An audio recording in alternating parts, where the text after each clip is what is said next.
across the UK, on DAB+, on your smart speaker, on your smart TV, and on your side.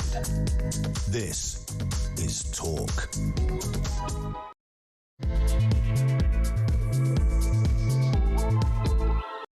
Good evening and welcome to the Political Asylum with me, Samara Gill. Well, Zara Sultana, she's at it again, claiming Nigel Farage is a danger to democracy apparently.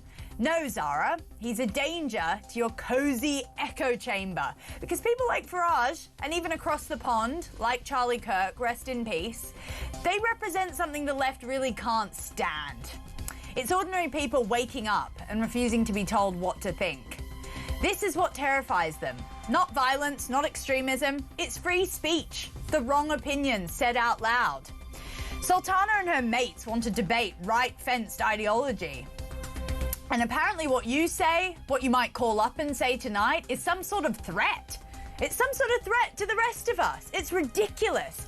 Farage has built a movement by doing what our political class refused to do, speak for the millions ignored by Westminster.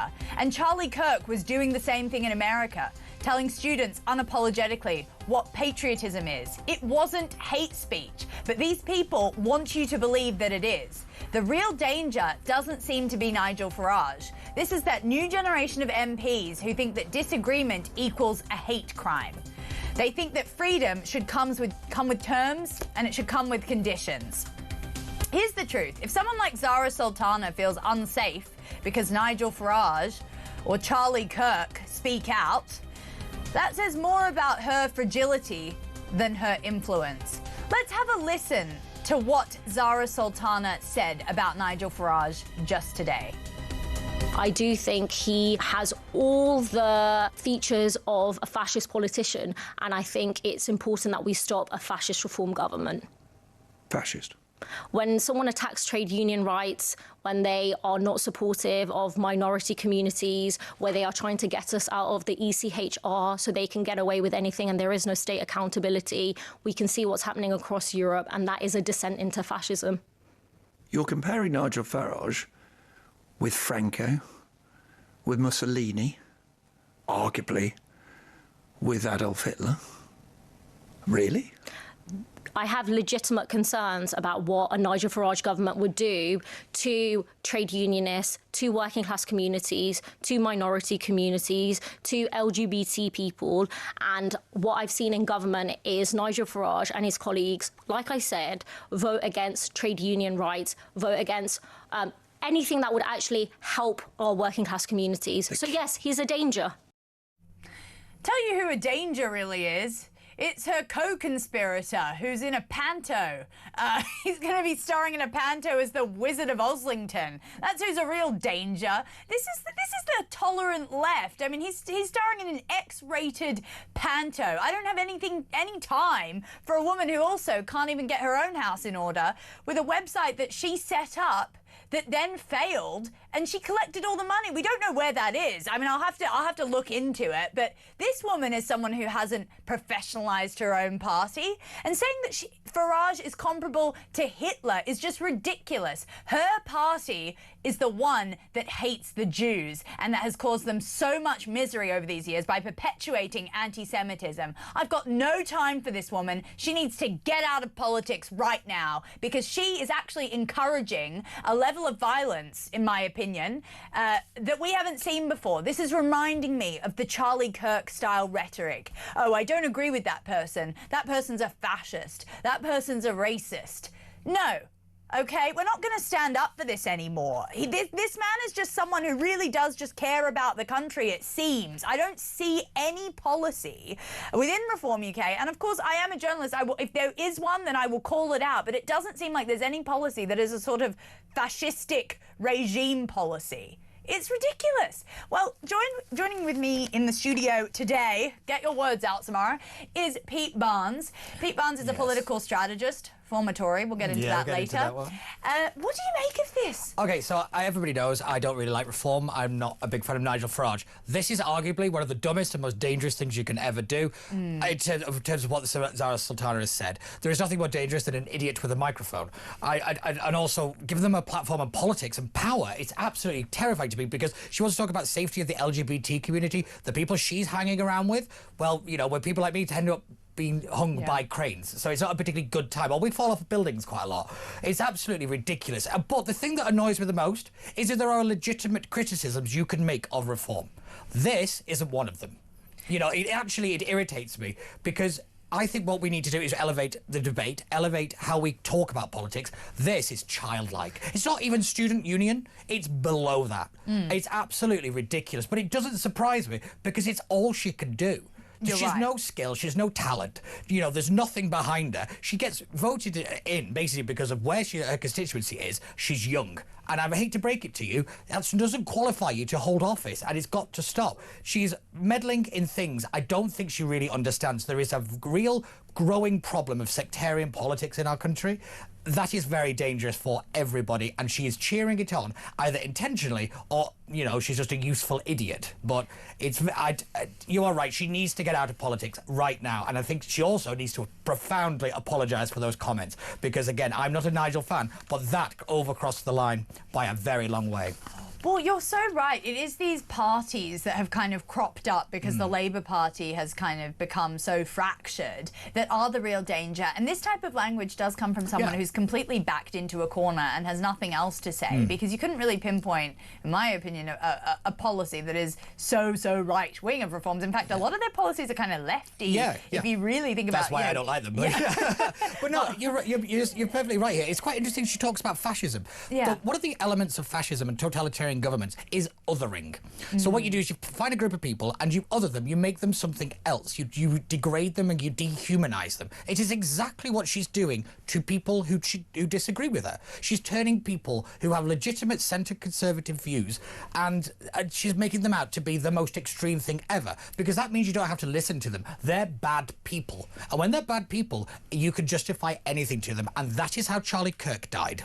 Well, that's what I'm saying. It's this language. I mean, we know that Farage's security was cut down 75% by the Home Office, and they've now had to basically put that privately. They've had to put up the money for that privately, which is fine. But it does worry me when we start to vilify politicians like this in the country, or just anyone. Right across the board. Yeah. Right across, there was, in the last general election, there was a Conservative who had his office firebombed. We had 3 step down because of the level of abuse that they were having. You know, we talk about politicians in a very terrible way at times, and I think we do forget that they are people, and unfortunately there is a very small element that are becoming very radicalized, and it's not just the right, it is mainly on the left, because they are seeing their power disintegrate, and more importantly they don't like it very much, so like a wounded animal they're backed into the corner, and this is when things get dangerous. Well, you know what? You're so right, because even when I think about that crazy Oxford kid and him saying, you know, put the Zios in the ground, calling for Jews to be killed, we do see that the left has become this sort of death cult. It's always been a death cult. Yeah, that's true, but I think but more so now. No, I was going to say the difference is this idea that, you know, it's because they fractured and they made the different parties. The Labour Party was covering for a lot of this. A lot of the centre-left of the kind of mainstream Labour Party did a lot of, well, that's just that lot. Yeah. Unfortunately, that lot was quite a lot of them. And, you know, what we've been warning about for a long time is that, you know, the radical element of the left was in control and still is in control. And unfortunately, they've got a lot more confidence now because of things like the Gaza conflict, and they've tapped into a new voter base. The migrant crisis has helped them. So, yeah, it is a very dangerous time in our politics. And there's a lot of people running around using it for personal gain. And also some people who don't know what they're doing and they're playing with fire. And unfortunately, the country's already on fire. We don't need another one.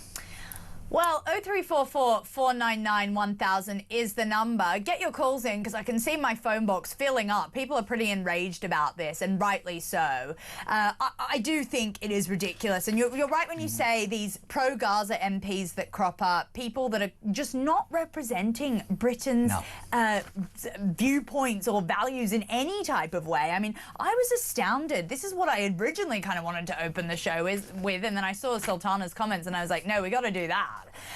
It was this Birmingham, it's this Ahmed Yaqub. Let's just take a little look at what he's been saying. Activists are planning to do a complete shutdown of Birmingham on November 6th. I've heard activists from all over the country are going to be present in Birmingham on November 6th because they want to show solidarity with the Palestinians, and they also want to show the far right that we as a community can unite against racism, can unite against fascism, and hopefully the numbers that I am getting or predictions of people coming is over 300,000 people at this moment in time, and I'm sure more people will join the movement and more people will join the cause closer to the game. West Midlands Police need to take some action because violence is something that we do not want, but we do have a right to protest, to do static protests all over Birmingham, and we will exercise that right. And I will support all the activists that are involved in these protests. Remember that. Look, I've spoken to Ahmed about what he actually means by that video, but let me just, and I gave him the right of reply, but let me just tell you and translate for you what that is. It's actually, he's calling for people to take to the streets over on November the 6th, when that famous Aston Villa game is meant to be played, and he's trying to protect his own community. Guys, this is about Jew hatred. Do you agree with that, Pete? I mean, this is genuinely about Jew hatred. He's winding it up as some sort of safety thing. It's not. Yes, so my thing with him is I don't think he believes a single word that's come out of his mouth. He is a bigger problem. He is what I call something like a war profiteer. He doesn't believe in any of this stuff. He's in it for himself. He's tried to get into government multiple times, by the way, and he probably will. Yeah, I remember sitting actually downstairs doing an episode of That Was the One That Was, and I said, that guy's got game. Because a complete unknown was taking a very large percentage of the West Midlands mayoral election vote, and you had no support or anything. With backing, he's very dangerous because he's very effective. But I think he's worse because he knows what he's doing. He's stirring up, he's agitating, and he's doing it for himself. He doesn't care about the Israel-Gaza conflict. He couldn't care less about Palestine. He cares about himself. That is the danger of him, because he's ego-driven and he is whipping people up who do care about this stuff, and he's pushing it and pushing it and pushing it, and it will fall on him and not anybody else, in my opinion, if this, it all kicks off. But it's the common thread, isn't it? The Zara Sultanas, the Jeremy Corbyns, the Ahmed Yaqubs, they all are self-obsessed. It's all about them. It's not about anyone else. It's not about the people. That's why they just throw these insults out there all the time about others that they want to cut down. I haven't heard a single policy from Zara Sultana, to be quite frank. I haven't heard a single sort of political platitude from Ahmed Yaqub, but you're right, that is almost kind of why it works, because he's selling them this sort of sick idea. It's kind of like this will go a little bit off piece for a second, but the New York mayoral candidate Mamdani, who has also effectively used social media to push across a message, but I still don't know a single policy apart from like free buses as to what he's talking about. Let's just quickly go to Stuart in Cambridgeshire. Cambridgeshire? Samara, Australian. Yes, a little bit. Stuart, welcome to the show. Thank you, dear lady. Thank you. Pardon? Thank you, dear lady. Thank you. Oh, you're so welcome, Stuart. What did you want to say? Well, thank you. What you're just talking about. I mean, it's being an ex-military serviceman and seeing this country shrink away to nothing. It really just gets me angry. I mean, my grandparents and people before them built this country and put something into it. Maybe I'm being racist here, but getting these people here wanting to take Great Britain away from it, the name, and build it as a Muslim state. Well, to be fair, I know why a lot of people think this, but again, I go with this Yaqub guy. I don't think it's anything to do with that. I just think he wants the limelight for 20 minutes. I really do. I don't think he cares at all about anybody else in the world apart from himself. And he will use these instances. But what he's spreading is so dangerous. That's the real point. There's this video on his TikTok, because I've been stalking it like a psycho journalist, and he shows you how to hide a baseball bat in your car, because he is a lawyer, apparently. I mean, he's quite a disgraced one at that. I can't get into that, actually. But he shows you how to hide a baseball bat. He said he has come up with this very dark, insidious thing about it's all about the Jewish people's safety. We're just trying to keep them safe. No, it's anti-Semitism. It's wrapped up in a little warm blanket that he likes to call safety. And the British have been erased. Yeah, it always just seemed to. It does definitely always feel to be like that. But let's be real. At the last, I'm just looking at now the West Midlands mayoral thing. This guy got 11% of the vote. That, it might not sound big in terms of the actual number. That is huge in politics terms for an unknown like that. That is a player. And how many members does Your Party have? Zara Sultana's party? It's got over 600,000, I'm pretty sure. Stuart, thank you so much for your call. I'm going to have to go to break. But after the break, we'll be talking about Julia Hartley-Brewer's latest article in The Sun. She dropped some bombshells in this one. That and much more after these messages.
It's his little boy lie that has got him into this deep trouble. It's pathetic. The downfall, looking back at all of this, was the arrogance in thinking that you were going to outsmart the BBC. Yes, and the nation and the world. Yes. Absolutely. Yeah, that was that entitle and arrogance was on, and delusion was on full display for the world to see. And you know, when you see something like that, it challenges you and you say, well, I'm going to catch you in a lie. And what he did right there was he inspired, including Virginia, a lot of people to catch him in a lie.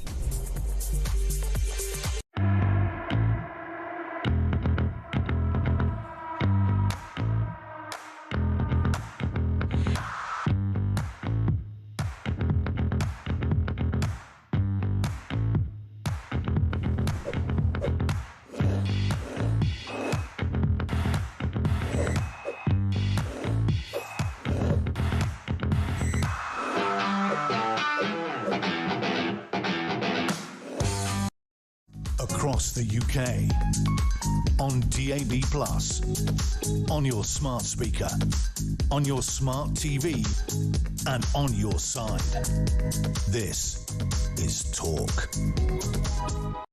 Welcome back. During the ads, I heard about a man or a podcast that Times is doing about the poppies. Well, we're going to have someone who's actually been selling them in the station, giving them out, doing his bit. We're going to have him on a little bit later in the hour.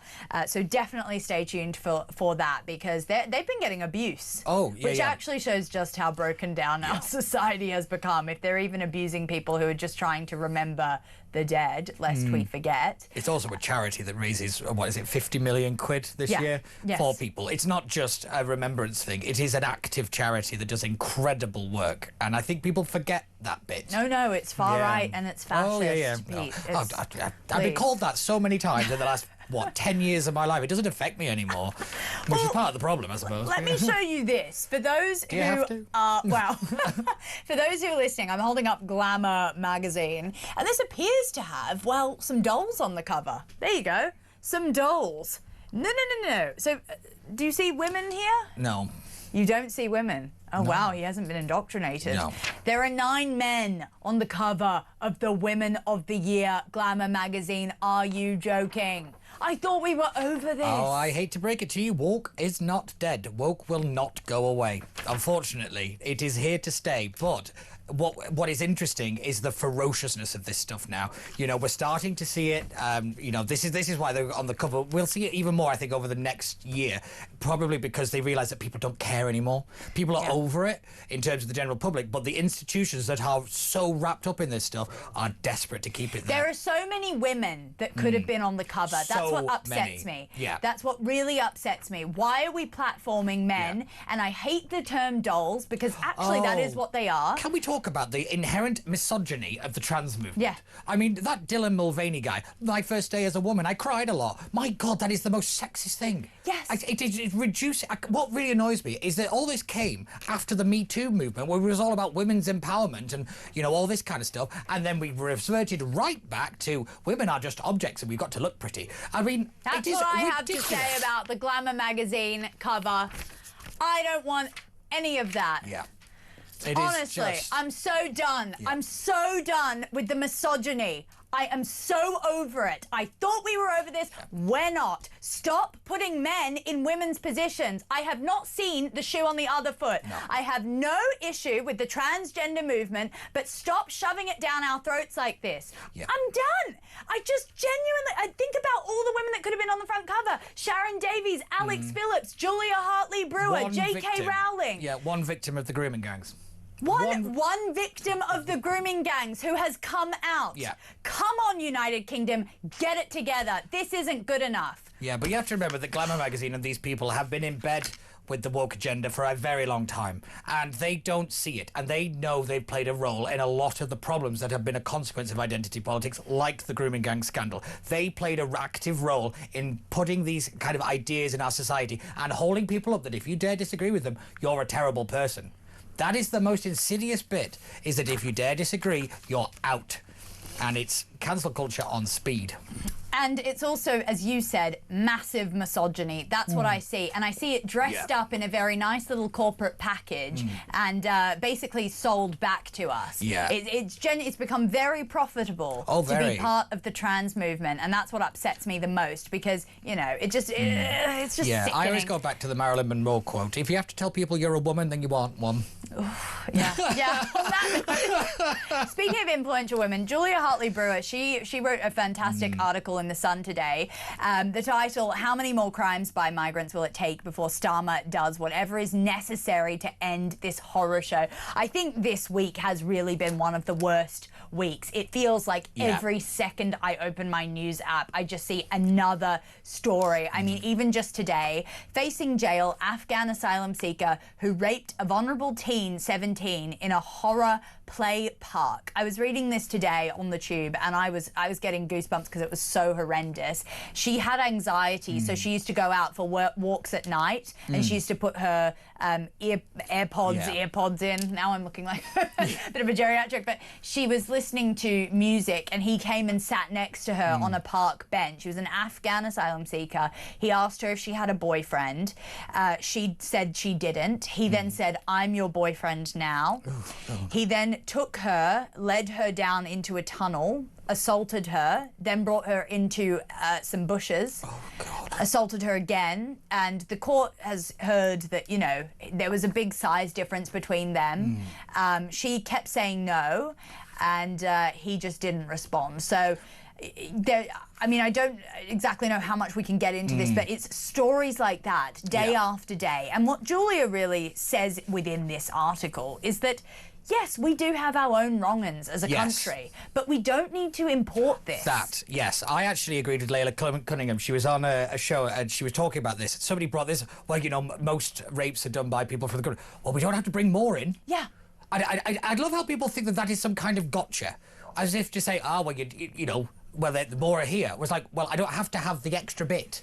And what's more important, and I say this about the kind of the kind of people that point out, there's more white people, or you know, all that kind of stuff, is, well, how many? And that's Julie's how many? What is the number of rapes, of sexual assaults, of changes in this nation, of people taking their dog for a walk and getting stabbed, of people wanting to volunteer to help these people and getting stabbed with a screwdriver? The horrific story around that the sister telling one of the son that the scream she'll take it to the grave. It was that chilling.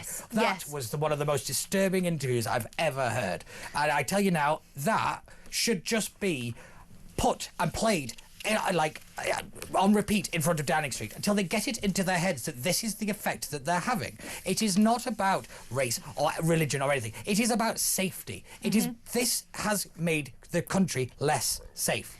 And it is undeniable. And the more you support it, the more you are supporting putting women and pretty much everybody at this point at risk. Yes. And Julia also makes the great point that apparently us talking about this problem is actually the real problem. Julia's been banging on about this, and it's a really, really good point. She said the government's attitude is, well, if you stop talking about it, it won't be a problem. Yeah. It's a good observation, I have to admit, that because it escaped me. We're the ones who get lambasted. We're the problem for talking about it. We're the issue.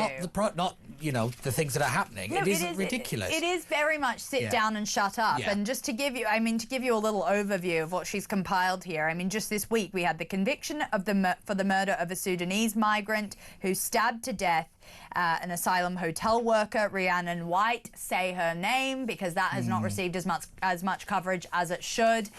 It was an open case for a while, so we did have to stay a bit silent on it, but now we've had that. There was the charging of Afghan national Safi Dawood for allegedly killing the dog walker Wayne Broadhurst. Again, that is an open case, so we can't get into it. But that frenzied stabbing in Uxbridge, a quick point around that one, not on the case, but actually, where was Starmer on that? Where was a single member of this government on a day that happened? Yes. You couldn't find one. Yeah. Literally, you could walk around Westminster, not a single Labour politician existed that afternoon and evening. I thought that was disgusting. Wayne Broadhurst.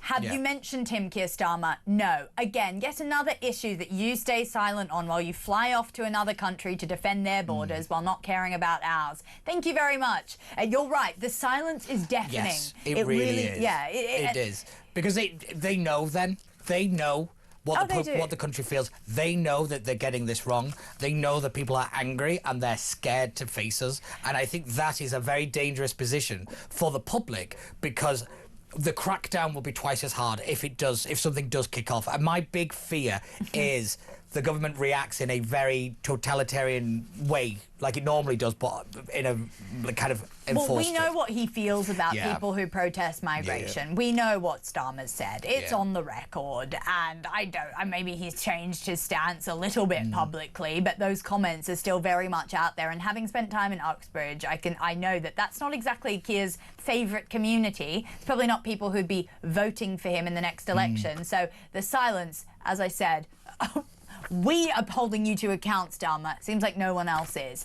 Let's talk to Pav in Harrow. Pav, welcome to the show. Good evening. Just regarding your point about Zara Sultana, I mean, look, I'm sure people make points later on during the course of the evening, but for me, the remit is very much about the anchor, whoever she faces. Well, I say her, it could be anybody. And the problem is, I know Nick Robinson, I think it was Nick Robinson, pushed back, but they just need to do a better job of doing it. So, for example, the three things that I picked up immediately. So when she first of all says, well, he's against trade unions, so the obvious question there was, would she describe Mrs. Thatcher as fascist? Because she was against trade unions. She then moves on to say he's against LGBT people. Well, you need to ask for evidence. How? What has he said? She then turned around and said he's racist. Yes. Well, the last time I checked, Zia Yusuf wasn't exactly a white supremacist either in colour or his ideas. Nor is he, obviously he's from Muslim background as well. So Layla again, Cunningham as well, that we mentioned earlier. She's a Muslim. She's not. Stacks of them. And this is the problem, guys, that you have a situation where, for whatever reason, anchors are afraid to push back, or they simply don't have, sufficient knowledge of what they're talking about. With regard to the fascism stuff, the irony, of course, about fascism is that one of the things that Mussolini famously said was everything in the state, nothing outside the state. These are people like Sultana who push for continued state control. Right? They're the ones that want the state into every aspect of our lives, whether it's breakfast clubs, whether it's telling us what we can and can't go, how many times a year we can fly. Free speech. And yet they don't have the gall. Well, yeah, that's fine, but it doesn't mean you give them a free, open, unequivocal platform to just... Well, what I'm saying is they want to shut down our free speech, it seems, because even apparently what Farage is saying is way too far for them. Yeah, I completely agree with you, because I thought Nick Robinson actually disgraced himself even further than he normally does on that, because he did not push back hard enough. And you're right, people don't. The level of pushback these people are facing is non-existent from the big mainstream stations like the BBC and Sky News, who seem to platform every wrong un you can find at the minute. I mean, at what point do we say that they are kind of letting down the profession, but they're letting down the public as well, because these people are able to just say whatever they like? Yeah, no, you're right. Can you imagine if the shoe was on the other foot and Farage was on and he said, oh, Zara Sultana, well, she hates Jewish people, so she's a Nazi. Yeah. She's a fascist. Can you imagine how they would have absolutely pressed him to the hilt about that? Well, that's what I was going to say, just in closing, is that the problem is until you push back, these layers continue to build. And as we've seen over in the States, once they build, it's not difficult to add more emotive language, which basically then becomes a question of the other person who's been accused having to deny or prove that they're not that. And that's the problem you have. And it needs to come from anchors. And let's be honest, guys, it needs to be that anchors aren't afraid of pushing back on someone, irrespective of their caste, colour, creed, religion. Yeah. Unfortunately, I suspect, and this is me surmising, I suspect that's part of the problem. We need to turn around and deal with everybody on an equal footing, because that's what proper liberal democracies do. That is what egalitarianism is about. I couldn't agree more. And, you know, the level of public discourse is a major problem, and it is why everything is falling apart, is because people are being held accountable for the words that come out of their mouth. I think you can say whatever you like, but you've got to be able to back it up. And we're not doing that as a nation. And I think we're allowing very bad actors to get a lot of power and influence over our nation, and that it does terrify me about where this could end up. You know, we talk a lot about Nazi Germany and Mussolini. You know, it didn't just wake up one day and Germany was under control of Hitler. It was a slow progression, and this is how it happens. It is the degradation of debate. Debating is so important. Free speech is so important. It's why it's the First Amendment. It's literally why it's the First Amendment. You've got to be able to question, and we've somehow managed to self-censorship and shut down criticism. It is terrifying what's happening. Pav? Yeah, look, I agree. And on that Farage point, the irony again is, if you have a look at his press conferences, he doesn't duck a question. He always makes sure that, he answers he doesn't pick and choose. For argument's sake, whether it's yourselves, whether it's someone on the opposite periphery, whereas other politicians, there's plenty of people who won't appear on your radio station because they're of a particular disposition. But they we try to get people from Labour on all the time. I feel like I can say this, and majority of them do not want to come on. And then there's also, there's people like Matthew Torbett who actually are strong enough to come on the station and defend Labour's policies and sometimes call Keir Starmer out as well. Yeah. And he got his press pass banned by Labour. That just shows how maybe potentially fascistic they are. Oh, that seems like something a quite authoritarian regime would do, to ban a commentator for coming into their conference because he's gone to the other side. But the problem is the left have whipped up their own side into such hysterics that the question now is, why are you going on that racist show? Why are you hanging out with that person? Why are you daring to give that person... Like, they've whipped up their own side into such hysterics that they now can't control it. This has always been the problem, and I can see it a little bit on the right to a degree. You know, you've got to start measuring people and start holding it down and saying, wait a minute, just because somebody has an opinion doesn't mean they're a terrible person. And the left have just ignored that. And like I said, these actors, like this Yaqub guy, are using it for their own gain, and it is beyond dangerous. I know, I cannot stress how important it is that we bring debate back and actual sensible conversations. I thought that Charlie Kirk's death would actually be a sort of, turning point for this sort of thing. I don't mean that in a sort of joking way. I genuinely did think it would be a turning point for this, because it was like, okay, when you look back at every single video of that man, all he was saying was pretty sensible stuff. You didn't have to agree with it, but he shouldn't have been called a fascist and vilified. And we could see that because the bullets on the gun said, hey, fascist. And then you can see that these words then do translate into violence. And that's where we get into really, really dangerous territory. So honestly, Pab, you make some great points. That's Pab in Harrow. Thank you for coming on the show. After these messages, we're probably going to take more of your calls, but we've got many other stories to discuss, actually. I mean, we've got protests all this weekend. We've got councils in England facing a clampdown. We're going to be joined by Andrea Jenkins at 8:30 and Charlie Mullins at 8. But after the break, we're going to talk to the person selling the poppies and apparently maybe even copping some abuse for it. Sick. After the break.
Across the UK, on DAB+, on your smart speaker, on your smart TV, and on your side. This is Talk. Welcome back. Well, I was in Liverpool Street Station the other day and, wasn't having the best day, that's for sure. But you know what made me feel so much better is listening to those bagpipes in the station that were being played, and the general feeling of sort of this love for Britain that I feel like is so lost. And yes, I'll acknowledge I'm an Australian, but you know what? I mean, we are part of the Commonwealth. We did have people that fought in World War II. do. And I can be just as patriotic about Britain as anyone else. But it seems like there is this lack of patriotism within the country that you only really see when the poppies start to come out. Now, or don't come out, because a lot of people also don't want to wear them. So the poppy sellers, I read this article this morning that said that poppy sellers were abused and threatened by left-wing idiots while decorating, that left-wing idiots is by the person who actually said something about this, while decorating a lamppost with flags. They said that basically they just kept being threatened. They were subject to a lot of abuse while they were just trying to do their job.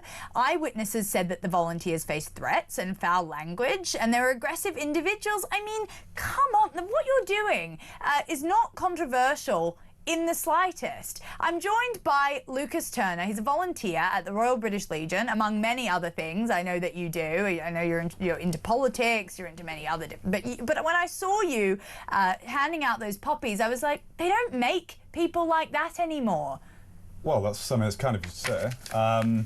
I think, no, typically you don't see as many, and it may be through work that people don't have the freedom to be able to just give a day of the time or 12 hours of the time to the British Legion on National London Poppy Day. But I guess people aren't as altruistic. I think it's a very noble thing to do. Yeah, possibly. I think it's, I mean, like I said it in a LinkedIn post recently, you know, the 12 hours might sound like a tough gig, but I think it's so little by comparison to the sacrifice that our armed service personnel make, you know, day in, day out, around the clock to keep us safe and protect the freedoms that we have. Are people buying enough poppies this sort of season, so to speak? I understand they are. I can't speak to the final count at each station, but I think last year was pretty tremendous as far as it goes. 1.28 million was collected on London Poppy Day, and of course, I think you alluded to earlier, you know, that there's still over 50 million raised, I think, over the Poppy appeal. Now that's quite substantial, and I think that, you know, many people, you know, the difficulty is not judging them. As people walk past, you know, naturally you want to, the psychology, you stood there for a long time, you want to see why are people not engaged, you know, why are they just walking past without saying anything, but maybe they've put a pound in the bucket, I don't know. There's obviously a lot of service people there, and they may well have done it at another point. It's nice that you think the best, because I know that there is a lot of... We're just very jaded people. Yeah, we are, we're both very jaded, but you know what, have you copped any abuse while trying to basically just give these poppies out effectively? Well, I think that there's the odd person that will come past and make a remark. Some people sort of snigger as they walk past, and I don't know whether that's just, again, they've been asked 2 or 3 times, but, you know, we had one yesterday morning where a chap came up and sort of wanted to make a point about the fact that, you know, he helps a food bank, or he well, how dare a they? food bank. Yeah, and, you know, we have 65 veterans who frequently come to our food bank, you know, and you guys stand here and where's all your money going? And I just thought, well, that's a... But again, you know, he wasn't wearing a poppy. I don't know whether he believed in the poppy cause. You know, he questioned who the RBL were, and, you know, again, I think it goes without saying that people sometimes just want to get their word in. But I read, obviously, of course, yesterday in Northern Ireland, of course, which is a little bit more tenuous, but they were moved upstairs from downstairs in a Tesco to upstairs after sort of online hate that they received. I mean, it might be a different issue in Northern Ireland than it is here, but again, but South what the Wales hell is controversial about a poppy? Well, I mean, that's why I get really enraged by people who show disrespect to the forefathers who fought for this country, who fought for their freedoms. I'm not trying to get soapboxy about it, but it is the truth. What is controversial? Apparently these days, the flag is controversial, the poppy's controversial. I mean, give me a break. Yeah. Do you agree with that? And it's not just all those that, you know, I think often the First World War is assumed with the poppy, but you know, there's I mean, I read that 95% of Brits today don't know that, you know, nearly 7,000 service people have lost their lives since the Second World War in a number of conflicts, in the Balkans and the Falklands. You know, there's many instances where that's just not kind of taught. Oh yeah, 100%. But I do find it's this idea that it's somehow glorifying war narrative that is just ridiculous. I'm sorry, if that is your opinion, you're a moron. But what I don't really like how the kind of competitiveness of Poppy Day has become. Like, you know, you've got to show, you know, how much you care. You know, like, people really care if we wear one on TV. You know, I always say it's like Christmas, it gets earlier each year. You know, you can set your time, set your watch by this time. But this is the point. This time round, it is more serious because what's nice to see is, I'm just looking at the figures, there's an increase in volunteers, but it's at one point, I remember a few years ago, the Royal British Legion were saying there's no volunteers, that people they were having to shut down certain parades and certain marketplaces where they were selling the poppies because people weren't volunteering. It's nice to see the numbers are bouncing back, but I do still think I find it somewhat perverse that we force army veterans to beg for money. I find that somewhat a very disturbing moment. I like the idea of the poppy. I think it's very important. But the fact that the government continues to let down veterans across the board is reprehensible. I think it's just, it is one of those issues for me that why can't we just put the politics to one side and actually help the people that sacrificed everything? And some people, you know, they've been... I mean, lives have changed over it. But it should be apolitical, that's it. Yeah, it should it's not religious, it's apolitical. Yeah, there shouldn't be any controversy surrounding the poppy, and I think, you know, it's tried to weather the storm of those. And, you know, in the past 10 years, it's more so the case that everything seems to be surrounded by controversy. Anything that is decent seems to be surrounded by what came before it. And I think a generational point as well needs to be made that, you know, the volunteers, you know, so many of those, certainly in the smaller stations, I know in Sevenoaks where I live, you know, will be, you know, those that are perhaps our grandparents' age, and that's fine. And as they sort of you know, sort of filter out of society, then we will perhaps struggle. But again, you look at numbers of those associated with the military. So if you look at the you know, even from the Cold War, I mean, we're half the size of the military, we're half the size of reservists, albeit the cadet forces, which are a wonderful organisation that are set up through, obviously, the combined cadet force, which is in schools, but also ones that the government supports. They are increasing in number, albeit, you know, our army and our military isn't. It doesn't seem to be going up, and recruitment is a massive issue. So how many people are tied to a military personnel than what were that's a very, some very 50 good point. years, 60 years ago? If you think about it, it would have been my grandparents' generation that were really the military generation. You know, it was somewhat of a thing, particularly in villages and like local communities. I think also because people move around a lot more, they're not connected to an area as much, and I think that plays a big factor in the power of remembrance ceremonies. But I always think that it is the 2 minutes that this country actually grows up and we're quiet. We actually do stay silent for 2 minutes. I still think it is the one bit of everything in this country that gives me a little bit of hope, is that we do stay quiet. And when people try to take advantage of Remembrance Sunday, like Just Stop Oil did, the country came down very hard and said, not that. Well, I just sigh heavily because honestly, when I was hearing you talk all about this, I was thinking, actually, I see more pro-Palestine pins than I see poppies these days. And, you know, there's this real love for Palestine out on the streets. Lots of marches there, lots of donations being made to causes that the younger people think that they should care about. And it's not right. They have absolutely no respect for our forefathers who fought for this country. I actually got into not a fight, but a bit of a disagreement with someone who had draped a Palestinian flag over a war hero during one of these protests I was reporting on. This woman who was wearing a burqa, which is absolutely fine, but again, that's the freedom in this country, which we enjoy. She swore at me saying, F off, basically. And all I'm trying to say is that I think they genuinely, a lot of these people have forgotten. And it's lest we forget. But it's like I said, it's almost the distastefulness of whatever, you know, sort of political party or whatever political ideology you assign to. You know, there are times in this country when we do stand quiet and we do display just a silent sort of class that we have in this country. And I think what we saw, was it last year or the year before, where the train stations, you know, the poppy sellers were picking up the tables and moving. I mean, I was absolutely shocked to see that. And it's, you know, regardless of the cause, regardless of whatever it is, the fact that young people are willing to just override everything that's come before and the stories that they do know exist. They do know. I understand they are taught the history. Maybe not going and visiting the sites and, you know, in Ypres. But they're also taught to hate the history. They're taught to hate us. And there was a moment where the King laid the wreath at the LGBT memorial, and it was for service people who had been kind of drummed out of the military and that. I thought that was a really important moment, because that only the ban and the kind of the stigma around it was 2000. That's not that long ago. And you know, I think we forget that a lot of the equality movement, we think it was so long ago. It's not. A lot of it is recent history for a lot of people, and I thought that was a really powerful moment. And I did think it was interesting they launched the Poppy Appeal in Northern Ireland this time. I was like, that's a brave move, given everything that's going on. But I do think it is one of those moments where the country does grow up a little bit, and we do still have a modicum of respect. My problem is, and I think you two are bang on here, that younger generation doesn't understand what, you know, the country that we actually live in is actually pretty good.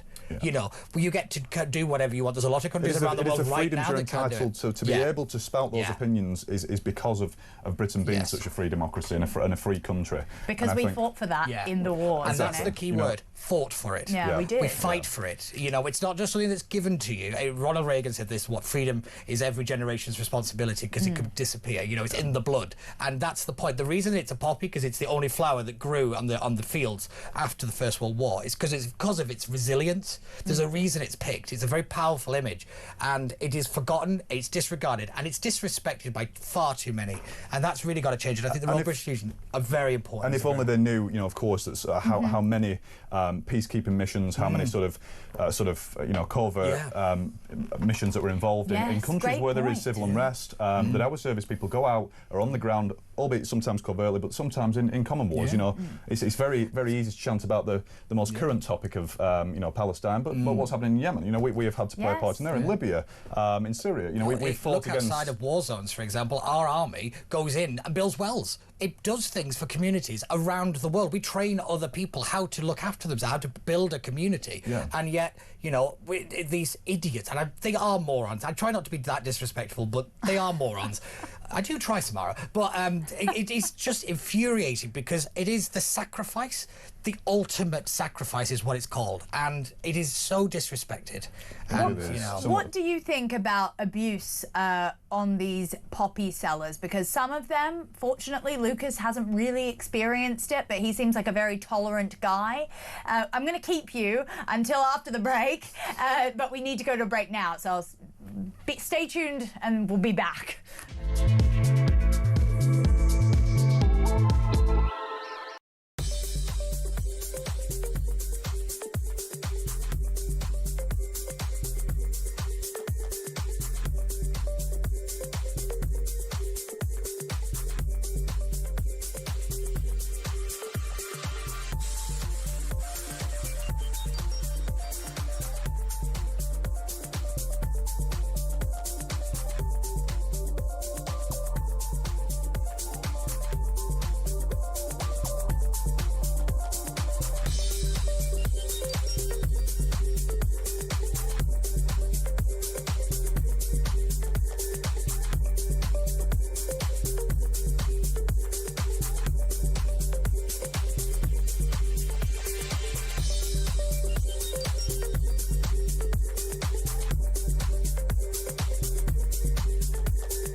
Absolutely a housing crisis, no question about that, and I think it's reached a stage where it's a national emergency. You know, people often slag off the 1970s, don't they, and say how terrible it all was with the winter of discontent and everything else, but you know, I can just about remember the 1970s, and the truth is that most families were able to afford a decent standard of life on the wage of one earner. Both parents invariably were not forced to go out by reasons of financial imperative to earn, and most people had a decent house.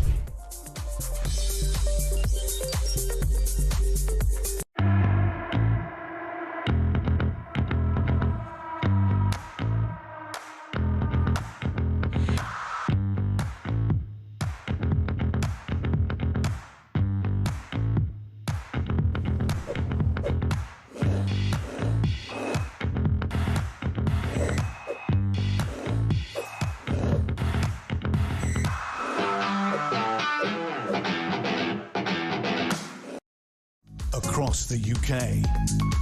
On DAB+, on your smart speaker, on your smart TV, and on your side. This is Talk. Hello, welcome back. Someone's pointed out that I'm not wearing a poppy. I am wearing a poppy. It's just very much blended into my dress. I actually bought a very fancy one yesterday. You did, I saw that. Yeah, when I saw you. Proof of vision. I mean, it got that bad that we've had to bring the guy who sells it. Yeah, to confirm. I don't want to get into it, but a fellow host of the station may or may not have stolen that poppy. You know who you are if you're listening. Give me my poppy back. That was a very fancy one. It was bedazzled, okay? Ernie says, hi, Samara. Talking about me paying respect with the poppy, the problem started under Labour, under Tony Blair, when he sent soldiers to fight in an illegal war that had nothing to do with us. Yet the left are happy attacking poppy sellers. That's fine. That's absolutely crazy. Yeah, that is crazy, Ernie. I mean, you're right. I mean, you probably could trace it back to the Blair years when people started having issues with, you know, sort of reverential love for servicemen, but I think we've now gone way too far in the other direction. Would you agree with that, Lucas? I would completely agree with that. I think it did, it did split those people who may well have thought that, you know, war is just in history. So if we go back 80 years and we can look at the story with a bit of nostalgia at the fact that, yes, people died, but we came out of it with a free Europe and whatnot. But I think when it came to the Iraq war and Afghanistan, people will, they often forget who took us there in the first place. But also the fact that soldiers go into those, they get deployed to those areas.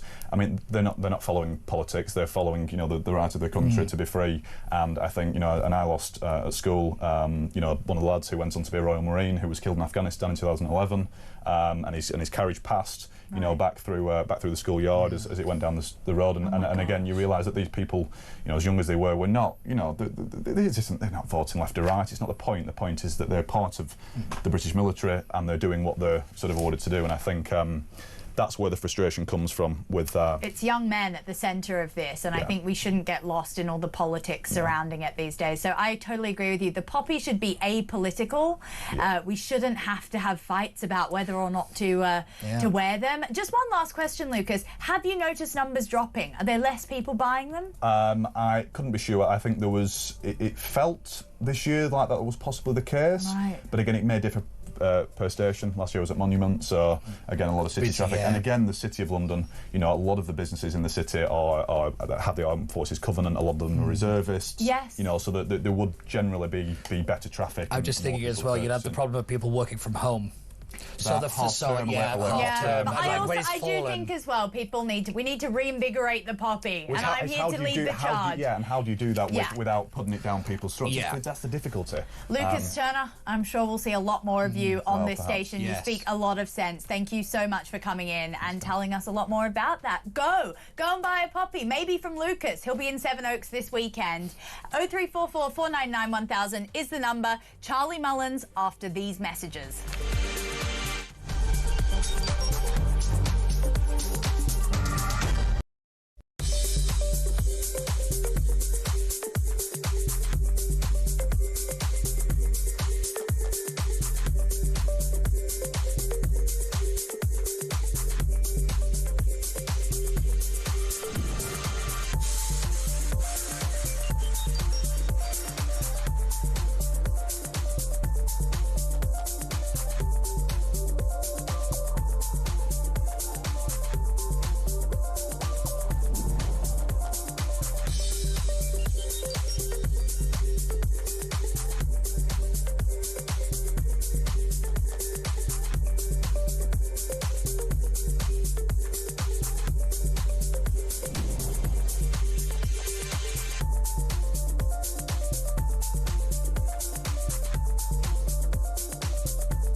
across the UK, on DAB+, on your smart speaker, on your smart TV, and on your side. This is Talk.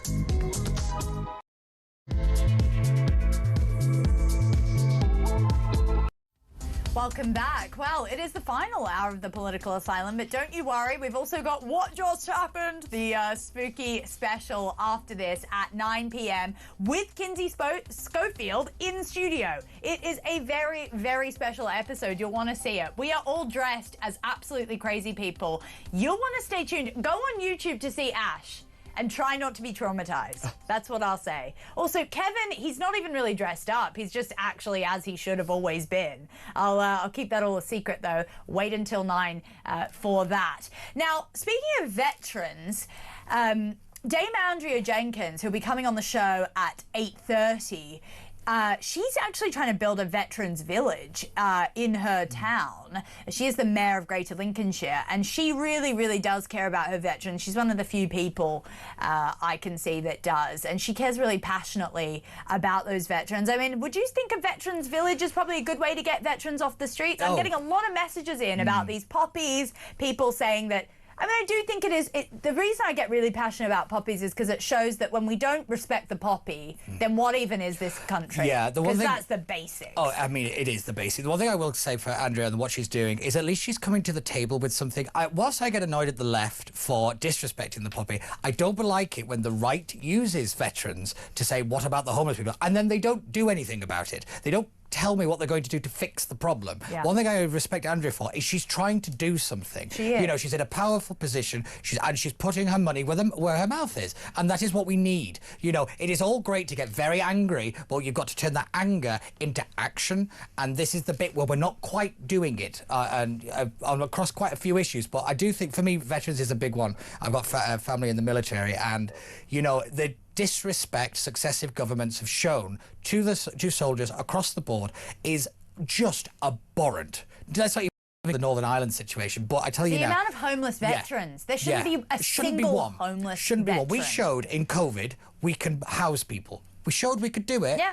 Why aren't we doing it now? Well, we can house a bunch of illegal migrants who have broken into the country in literal luxury, so why the hell can't we do the same for our veterans? It's a simple question, but no one wants to answer it.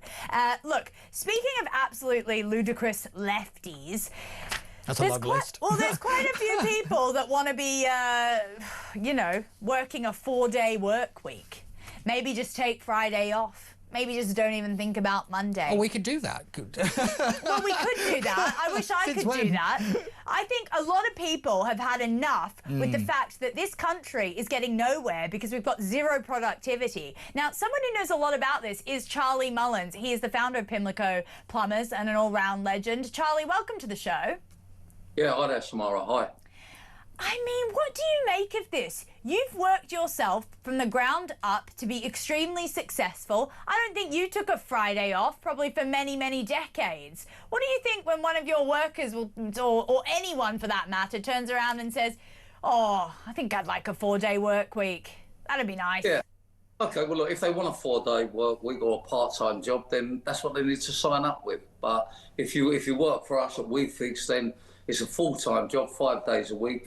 I mean, 4 days a week is great for people that want a day off, basically, or people that don't want to go to work. But does it help the economy? No. Does it work for the majority of companies? The answer is no. I mean, it's personally, I think it's a very selfish attitude that that's what people want to do, and it's killing the workplace. I mean, it's killing sort of the hospitality side of things. You can't do it in retail. You can't do it in manufacturing. You can't do it in the building services. There's many businesses you can't do 4 days in, but you know, all the people that seem to go for it, they're not paying the wages. They're the ones that want like the day off, and it's just ludicrous. I mean, the country's in a mess, and here we are talking about let's work less. We're going to be more productive. I mean, I've never met a entrepreneur that wants to do less days, or there's not enough hours in the week for them. So you know, they're the ones that are creating the jobs. They're the ones that are creating sort of the wealth. They're the ones that, you know, are basically keeping the country going. And we've got, you know, other people that, you know, just don't want to go to work and start telling us that business people, entrepreneurs that invest in jobs are wrong, and we're not wrong. They're the ones that are wrong. They're selfish, they're lazy, and they're killing the economy. I totally agree with you, Charlie. And you know what? China and Russia are laughing right now because they don't have 4-day work weeks. Their actual GDPs are absolutely skyrocketing. They are surpassing us in so many ways, and all we can do is complain. And you're right about, business owners not getting treated properly. I mean, I grew up in a business family. My dad genuinely worked from the bottom. I never saw him take a single day off my entire childhood because he was running his company. I cannot imagine him turning around and saying, oh, maybe I'll take a day off. Yeah. I mean, I don't even know how this became the norm. I think one of his favourite quotes is when a staff member would ask you, oh, can I work 4 days a week? He'd say, yeah, no problem, but I'm only paying you for 4 days a week. You know? Well, that's exactly it, Samara. But you've got a situation now that, they seem to think they're going to do 5 days work in 4 days. They want 5 days money. I mean, it's nonsense. I mean, it's just another, for me, it's just another woke excuse not to go to work. People are entitled. And, if we want to get the country back on the feet, we need to get people into the workplace and start getting the economy going. Not talking about let's have days off. I mean, we're probably in the worst situation financially that the UK has ever been in. And you've got people saying, oh, I want to have a 4-day a week off. I want 4 days a week. I don't want to go to work. And, I always keep hearing these people how hard they reckon they work. But I never hear anybody say, oh, I've had an easy day today, I don't do much. But I've really worked hard. I've done this. I mean, it's not a big deal. You go to work and you get paid for what you do. But unfortunately, we've moved into a situation where people just think, we can do what we want, But as I say, they're not paying the wages. And Charlie, you've been actively punished for being someone who employs people within this country. I've seen it in Australia as well. They hate business owners. They think they're these sort of cash-fat overlords who have the grip on the nation and don't want to give anyone any money and are sitting on a pile of cash somewhere and not paying their workers correctly. Rachel Reeves probably thinks you're the devil incarnate, genuinely. I really do think that. I mean, what would you do? You've got a new company. I know that much. What would you do if there was an interview and someone said to you at WeFix, oh, I think I want to work 4 days a week? Well, second word's off, so I'm sure you can work the first word out. I mean, look, as I say, if you want a part-time job, go and get a part-time job. If you want to get a proper job, then it's 5 days a week plus overtime if you want it. I mean, it depends on what the person wants. If you want to be not at work and taking time off, it's a wonderful thing. If you're paying the wages, it's not a wonderful thing. If you want better things in life, you ain't going to get it by doing 4 days a week. And whatever Rachel Reeves thinks about me, I mean, she shouldn't even be in employment. I mean, she should be gone straight away. She's probably one of the most top. Did you think she would go this week? Because I was getting a bit excited, but it didn't happen. I don't think she'd go this week, but obviously, she's finished job. I mean, she's lying, she's cheating again. Passing it on to it's her husband, it's the agent, all this nonsense again. I mean, she's obviously finished job, but I think they're going to let her do the budget, take all the stick that's going to come out of that. Raise the income tax, potentially? It's what, sorry? She might raise the income tax. They haven't denied it. Might? I mean, where else? You can only get money off for people to go to work, or, unfortunately, wealth tax now. I mean, of course they're going to raise it. I mean, the country's in a mess. We're spending too much money. The budget's going to be a nightmare, and I think they're going to let her do that, and then, she'll be gone anyhow. I mean, there's no possible way that someone in her position can stay in that job. And I think the man for the job at the moment, the only Labour politician I've speak sense in 18 months is Stephen Reid, who's come up with this 4-day week. Yes, good point. Good point. I no, genuinely, I know that you actually have a personal vendetta with Rachel Reeves. You left the country because of her shambolic policies. What would you say to her right now if she was watching? Because I know you're living a better life probably now that you've left this country. Well, yeah, I wouldn't live for a worse life, that's for sure. I'm just saying, it's obvious. Yeah, I'm in Marbella, and things are great, and I'm still involved with the business WeFix. what would I say to Rachel Reeves? I mean, you know, I would say step down and let somebody do the job that's got some common sense and understands it. I mean, if she doesn't understand how to apply for a licence for renting, then how can she possibly deal with the finances of the country? It's a great point.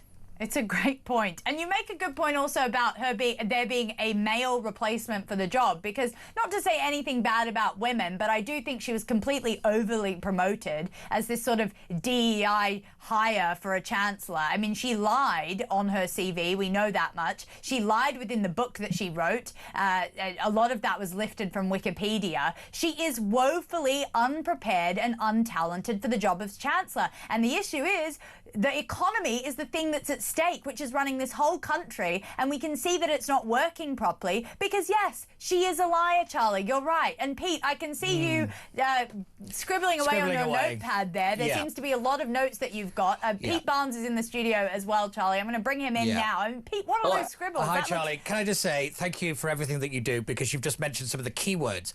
We are entitled, we are lazy, and we just expect somebody else to pick up the bill and do it for us. That is the key problem. We talk about productivity as a kind of abstract thing. Without it, there is no growth. Without growth, there's no investment. There is no future. And this is why you cannot have the welfare bill standing at nearly over 300 billion pounds and then say, oh, you know, let's have another day off. It is preposterous. I'm just looking at the statistics now.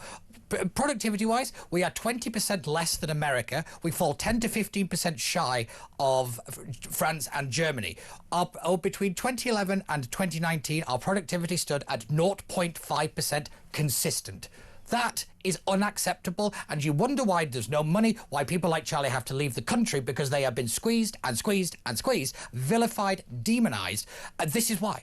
Because the country has no idea. We have had idiots behind the economy because it is underinvested, underskilled, over-bureaucratic, and more importantly, and I've been saying this since I got into the commentating game, there is no industrial strategy. You need to point the economy in a direction, invest in skills, and education is the big one, because that is the future. We have ignored it and ignored it and ignored it. Actually, what you're saying. I mean, kingdoms are empires are run by emperors, kingdoms are run by kings, and our country is run by... I remember that one. The proof is in the pudding. The country is screwed. The economy has gone to hell. And as you said, Rachel can't even get her own house in order. It does look like she'll be needing a job soon, though, Charlie. Would you be hiring her? Maybe she could be your personal accountant, potentially, when she's out of a job in probably less than 6 months. No, look, I wouldn't put her in charge of a broom, if I'm being honest. And, you know, it's nothing to do with whether she's female or male. She's a liar, she's a cheat, she's not qualified, she's not professional. You know, I don't even think there's a place for her in the workplace, if I'm being honest. I mean, who would, you know, she's literally running the finance of our country, and she can't even sort out a licence or she's lying on her CV. I mean, these people need to go. Look, the best MP Labour have got is Steve Reeves. He's come up with the idea that this 4-day-a-week work is nonsense. He's probably the man for the job, even though his strong point is not finances, but he's the only Labour MP that I've heard speak sense or common sense in 18 months. Yeah. But the good news is, when reform get in, we won't have all this nonsense. I think then the economy will get going. We'll hit rock bottom before they get in, and then we'll start again and build the UK back up to being Great Britain again. Who would be your idea of a Chancellor of the Exchequer from reform? Is there anyone that you've got your eye on that you think would probably be able to manage the economy at least a little better than Rachel? Yeah, I mean, you need a businessman, that's for sure. I'm not putting myself forward for the job. Someone that understands business and knows about profit and loss and knows how to get people motivated, you know, rather than penalising people. So I think the one that was the leader, not the leader, the whatever he was, Tice. Yeah, I think perhaps he's the man for the job. I mean, undoubtedly Nigel Farage is the man for Prime Minister, and we need to get more business people in the cabinet and get the economy moving. So I don't think it's going to be overcomplicated. You know, anybody with a business brain should be like a Chancellor of the Exchequer. Yeah, I do think that this is the one bit where the government falls down. There's no business mind behind them. There's no understanding of profit and loss. There's no idea that, you know, I have to do this, otherwise my company's going to fail. That drive isn't behind a single person in the government because they're all public sector. But what I will say is the culture of our nation needs to change as well. We have to get back to work. We have to have dignity in work and actually start going and turning up and stop really demanding somewhat of a handout culture. What is it Tony Blair said? We need a hand up, not a hand out. It might be the only thing that man's ever said correct. Yeah, I mean, that's right. I was just in India kind of recently-ish, and there's 5 people waiting for the job out the door if you don't want it. And you know, they're one of the fastest growing economies in the world. Yeah. That is what we're competing against, and we won't be able to compete against them if we've got this sort of mentality. Well, the way we're going to become a third world country if we don't pull their finger out soon. And, you know, it all starts from in the workplace. We've just got to get people, you know, supporting the country, contributing rather than pouncing off the country another way. No, you're right. We have sort of become the food bank of the world. We've got 1 million illegal migrants, sorry, not illegal migrants, but 1 million foreigners taking benefits from the country. It's not just that along problem. with our own. We are absolutely a benefits nation when it comes to our own as well. I'm not taking the blame just on the I always use the line that Lord Kitchener has said. Go on. Sorry, Charlie, go on. Sorry, anybody that is capable of going to work should go to work. Yeah. Of course, we've got to look after the people that can't work and they've got to be a carer or they've got disabilities. But, you know, the other people that can go to work, I wouldn't give them nothing if they're capable of going to work. I just wouldn't give it them. And, you know, let's be fair, stop their benefits and you'll soon see them in the workplace. That's the big one. That's the great Charlie Mullins, founder of Pimlico Plumbers, along with many other great businesses. Thank you so much for joining me, Charlie. Always a pleasure. There you go. It's common sense, but apparently it's highly controversial these days. I mean, I've got a phone box rammed with calls. We're going to take your calls, and then we'll also chat to Andrea Jenkins at 8:30, so definitely stay tuned for that. All that and much more after these messages.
When you look at countries right next to Gaza, such as Egypt, Jordan, they are very, very reluctant to take any individuals from these countries. And when you see statistics from Poland, which shows a surge of support for Hamas in recent months as well, and studies from Denmark, which shows sort of when Gazans are brought into the country, the likelihood of those individuals ending up with criminal convictions as well. There is a real national security potential crisis that could be we could be exposed to if this route becomes any larger than it already is. And frankly, it is already far too large.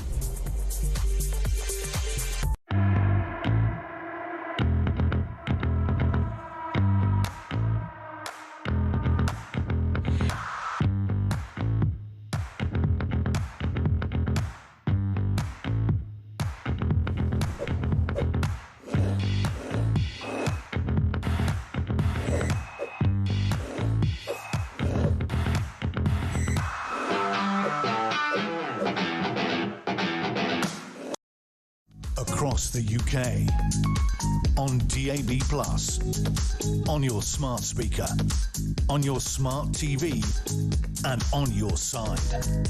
This is Talk. You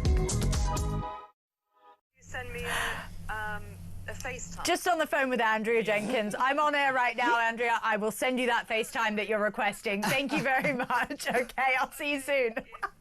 That's Andrea Jenkins. She will be joining us much later, so do stay tuned. That woman is a legend, okay? And she was just telling me about a surprise that she wants to surprise us with on air. It's very Halloween themed, so you're going to want to stay tuned for that. Let's talk to Georgina in London. Georgina, welcome to the show. Good evening, Samara. Good evening, Peter.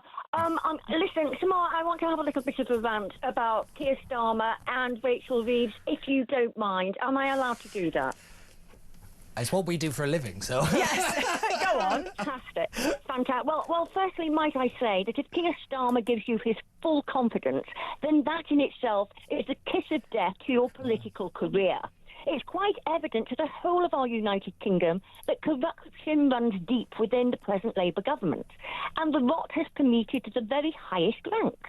The scandal this time involving our Chancellor of the Exchequer, Rachel Reeves.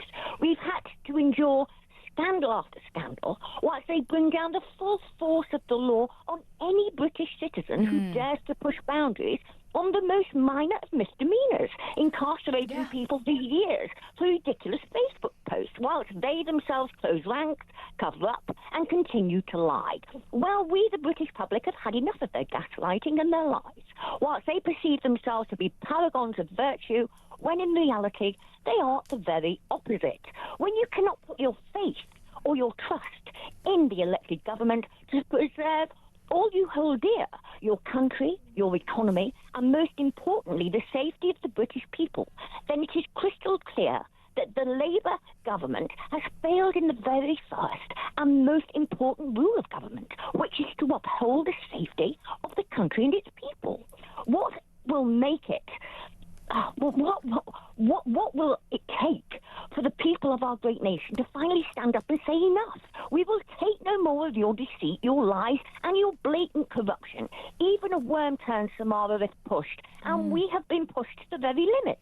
We, the intelligent, we, the ones who speak common sense, have been silenced by those who do not want to offend the less intelligent in both government and civil service positions. And this now must be addressed before our country deteriorates beyond repair. And this means the removal of this present Labour government for the safety and the good of our nation. Georgina, you speak so much sense. You're right. You've basically taken us through just how everything went so wrong. Yes, I couldn't agree more. Because I'm old. No, what are you talking about? A lot of mileage. Please, you're very, very sensible, Georgina. Honestly, thank you. That is, I mean, I couldn't add possibly anything to that. That's like perfection, as always, Georgina. Can I just say, that is a great line about if Keir Starmer has his full confidence in you, you might as well resign. Yeah.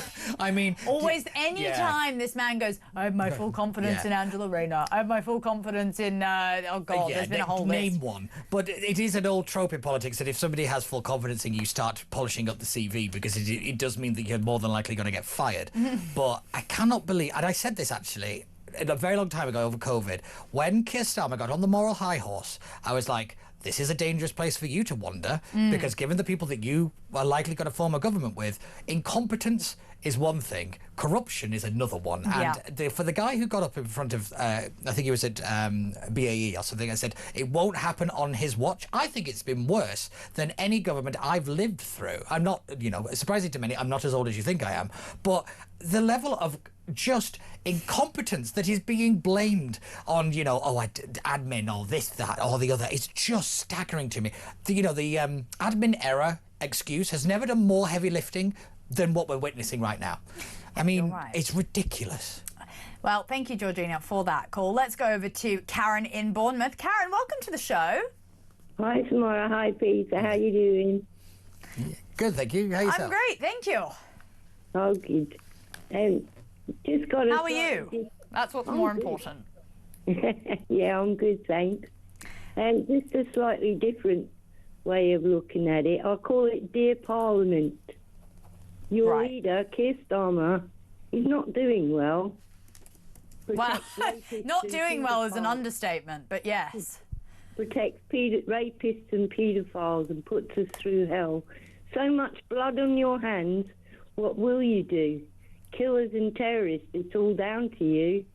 When it's your children, can you look in their eyes? Are you ready to stand there as you see their souls die? Wow, Karen, that's very powerful. Did you write that? I did. That's the way I think. I'm afraid. If you ever need a job as a speechwriter, I know plenty of people that would hire for those You're kind of Yates lines. in the making. Yeah. That's very impressive. Oh, yeah, give them my number.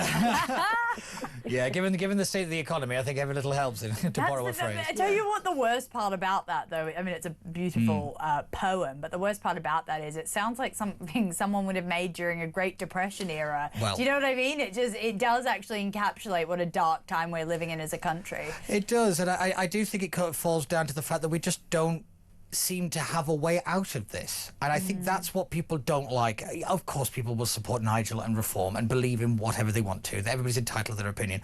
But I will tell you now, one of the reasons, and you let the cat out of the bag, that I've left the Conservatives is. Let's talk about that for a second. It ties into this rather nicely. Is I spend most of my time in and around SW1 in Westminster, and the rot. Man of the people. The rot is staggering, but it's also. The acceptance of it, I find preposterous and insulting for everybody I have, the pleasure of, speaking to through this station.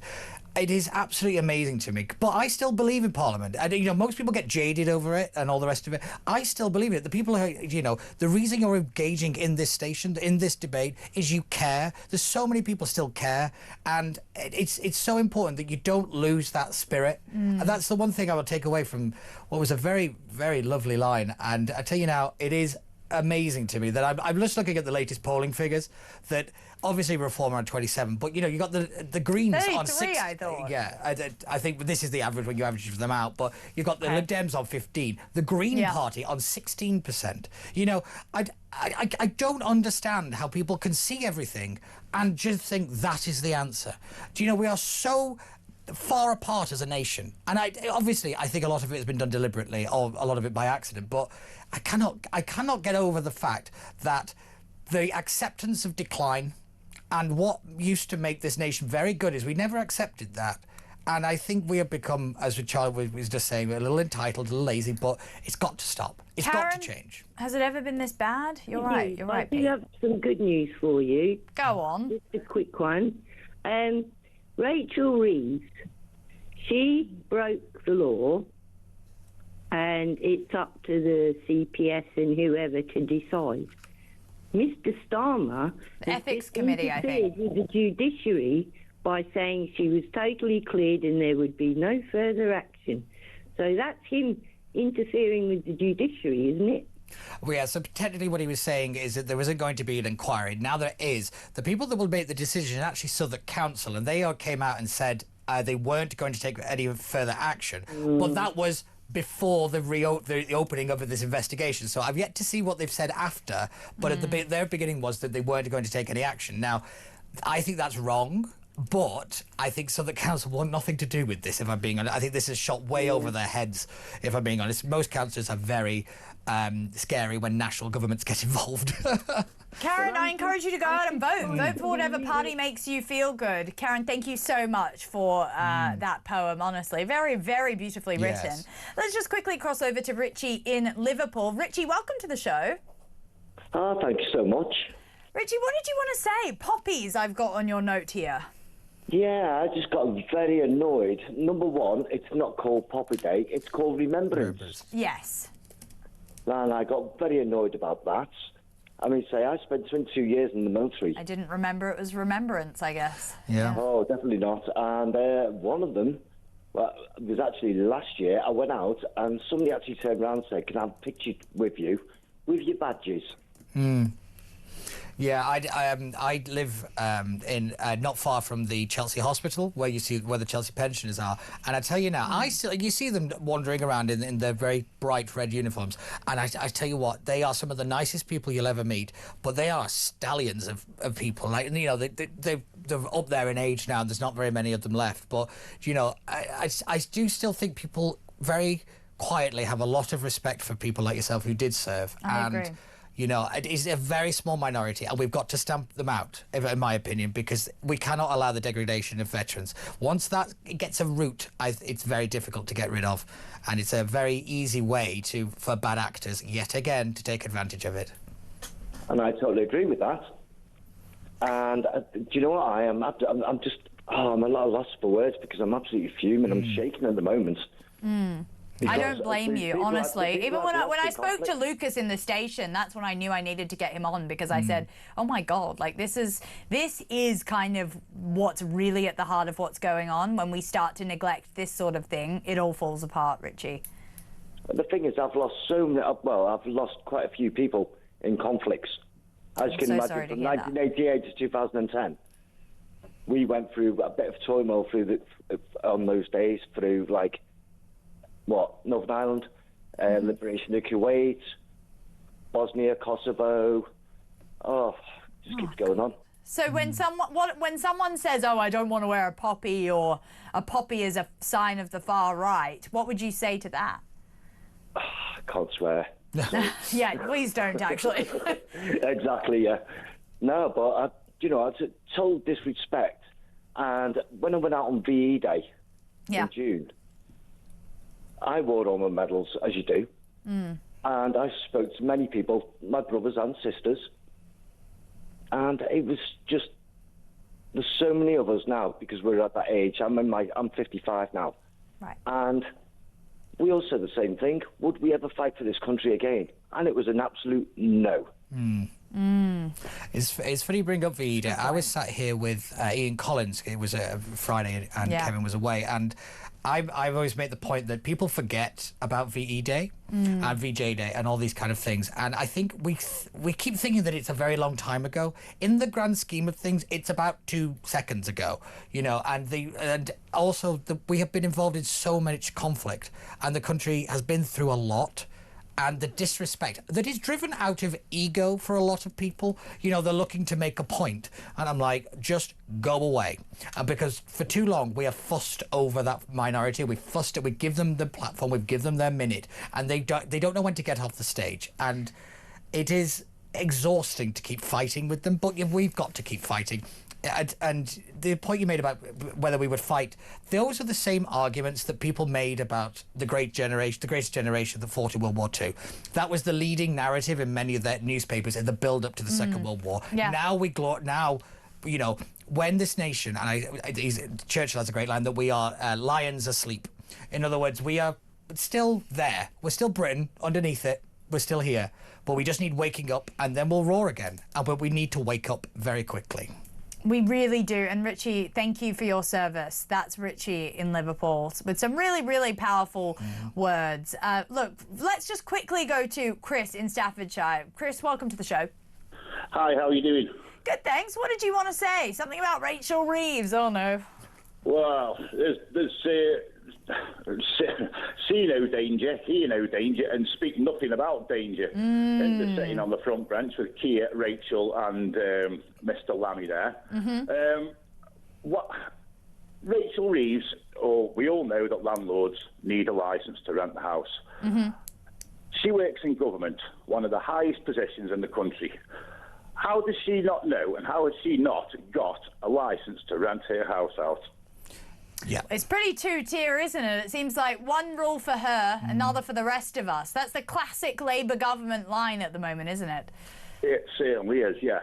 It is. And why has nobody just stood up in Parliament and said, and just asked Keir Starmer one question, just one question to see his face?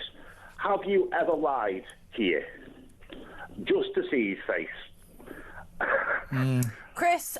And interestingly, he couldn't answer that question because he would be lying, and you're not allowed to lie in the House of Commons. Well, I don't think Keir got the memo. Not alleging him of anything. Look, we've got to go to break. Thank you, Chris, for your call. You make some really good points there. After this break, you do not want to miss what I am seeing glimmers of on my screen in front of me. Andrea Jenkins, the Dame Andrea Jenkins, after these messages.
Across the UK, on DAB+, on your smart speaker, on your smart TV, and on your side. This is Talk. Well, I'm not going to waste any time because tonight we are joined by one of my all-time favourite women ever. Just as a not political perspective, just as a lady, it's Dame Andrea Jenkins, Reform UK Mayor of Greater Lincolnshire. Welcome to the show. Oh my gosh! If you are listening on the radio, Andrea looks like she's in some sort of horror film. She's got. I think I see Clifford. I've got my dog jumper. You've got your dog shirt on. We've got a bunch of children. We've got some great costumes. I think Clifford is a dinosaur. That's a fantastic costume there. I've got a skull. I've got. What are you, young lady? I'm from The Greatest Showman. Oh, very good. Yes, I can see that now. I can, and the hair's even hairing. Stop picking your nose. Stop picking your nose. There is no nose. The man's a skeleton.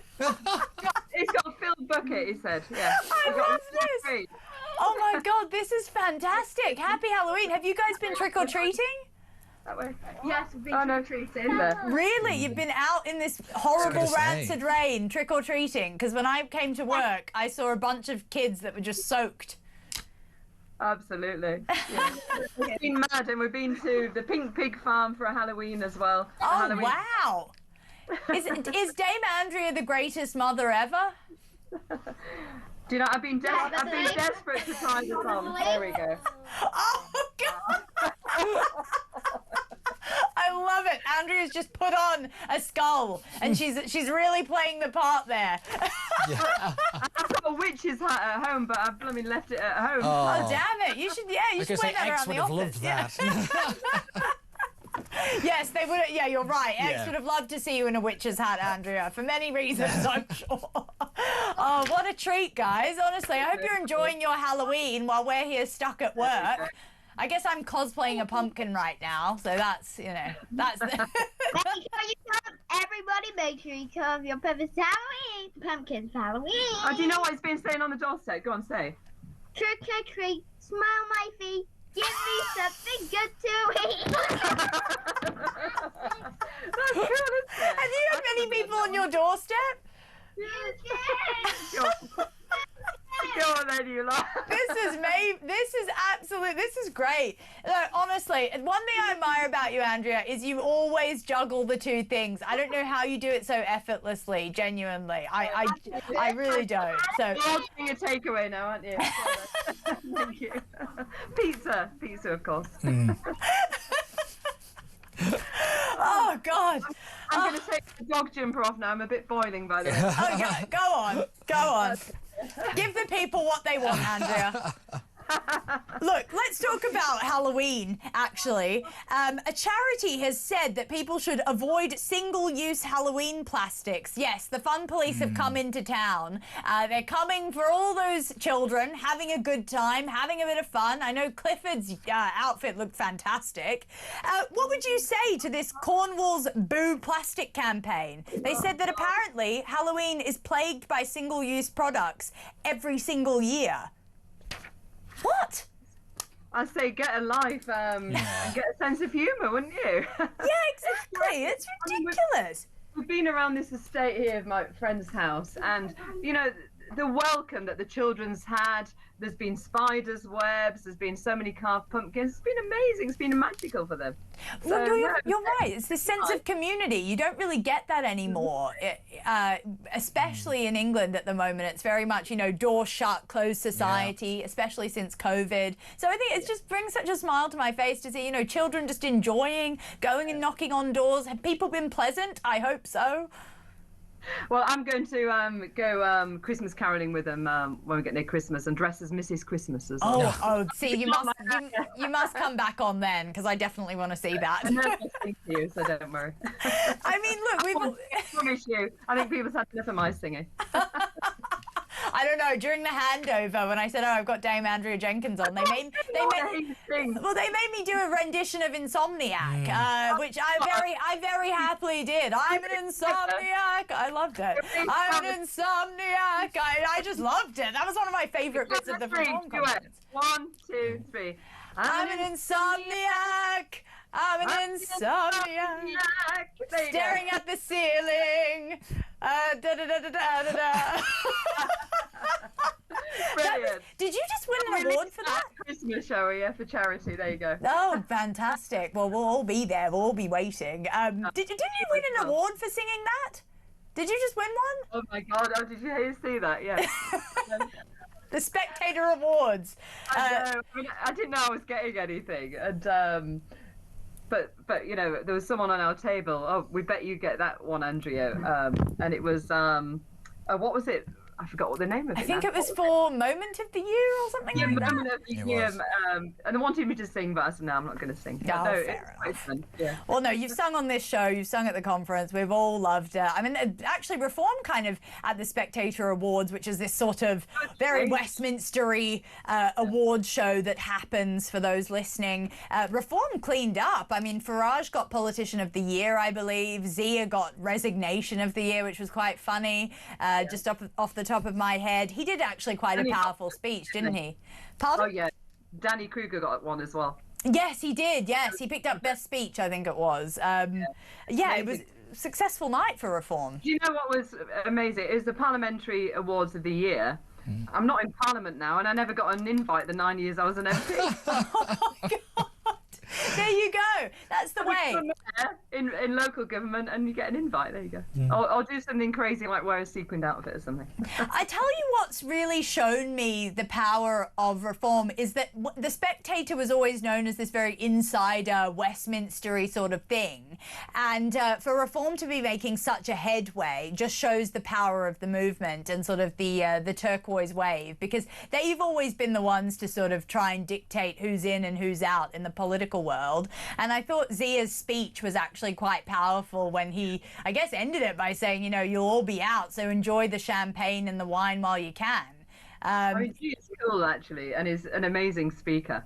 I mean, my speech was rubbish because I didn't prepare because I didn't expect to get anything. So I just flagged it and I said, do you want to know why I wore the sequined outfit? And everyone said, yeah. I said, it's called divorce.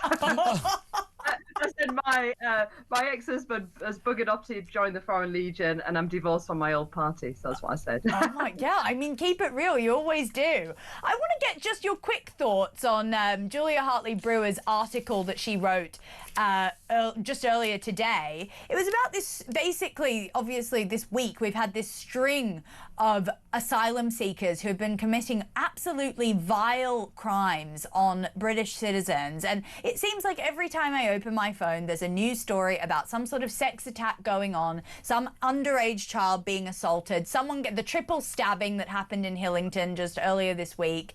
And she said, you know, yes, we have our own wrong people within this country, but we are importing a lot of wrong uns too.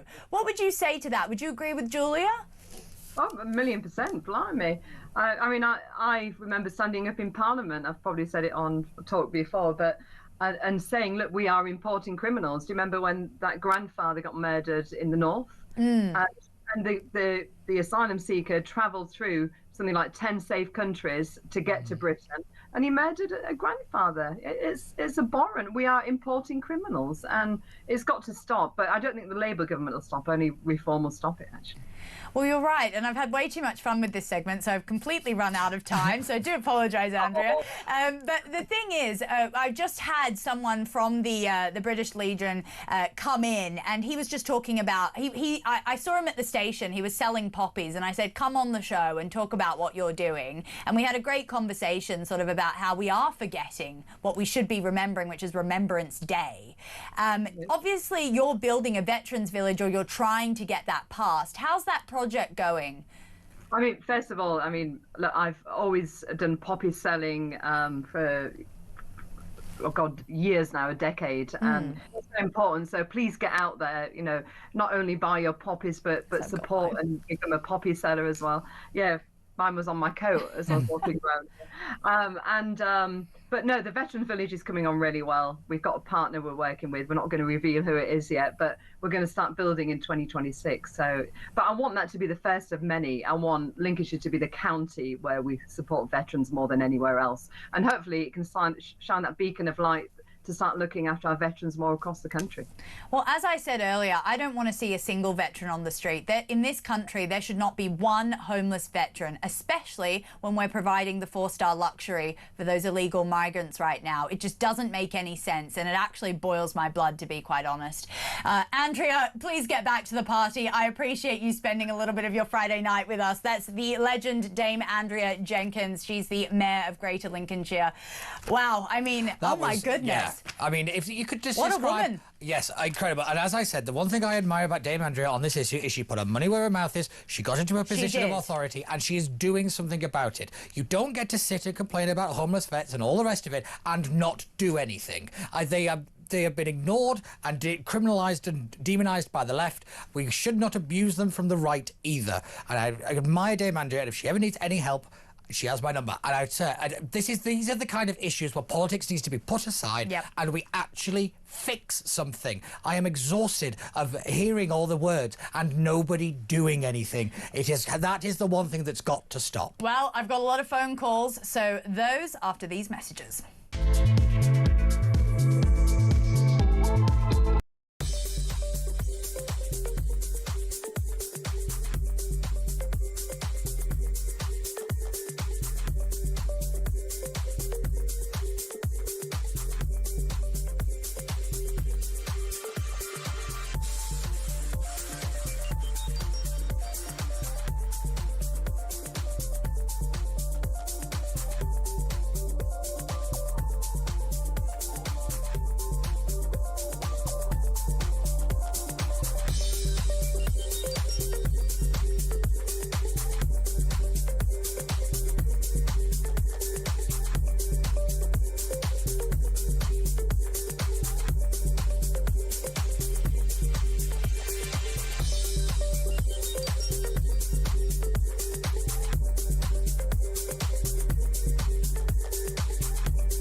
It's his little boy lie that has got him into this deep trouble. It's pathetic. The downfall, looking back at all of this, was the arrogance in thinking that you were going to outsmart the BBC. Yes, and the nation and the world. Yes. Absolutely. Yeah, that was that entitle and arrogance was on, and delusion was on full display for the world to see. And you know, when you see something like that, it challenges you and you say, well, I'm going to catch you in a lie. And what he did right there was he inspired, including Virginia, a lot of people to catch him in a lie.